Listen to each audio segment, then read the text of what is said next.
कृष्णाचं नाव विठ्ठल कसं पडलं आणि मग पंढरपूरला विठुरायाची आणि रुक्मिणीची मूर्ती एकत्र का नाही?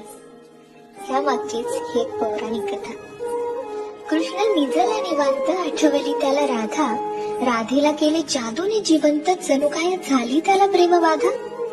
समोरून आली रुक्मिणी, कृष्णासंग राधास पाहिली. डोळे झाले लाल लाल, म्हणे मी कृष्णा सोडून चालली. कुठे गेली रुक्मिणी कुणास बाई ठाऊक, कृष्ण भटकतोय तिला शोधत, होऊन व्याकुळ भाऊक.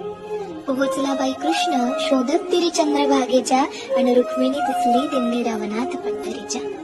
कृष्ण म्हणवितो रुक्मिणीस, पण ती रुसलेली फार. म्हणतो कसा, अगं रुक्मिणी कसा करू मी तुझ्या विना वैकुंठाचा संसार.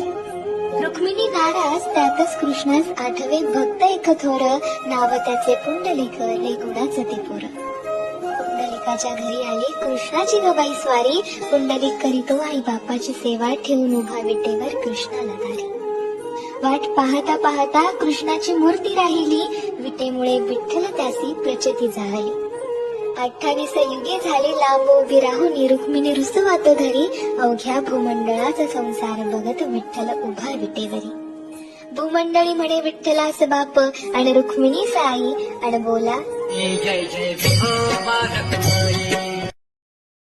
Download ShareChat.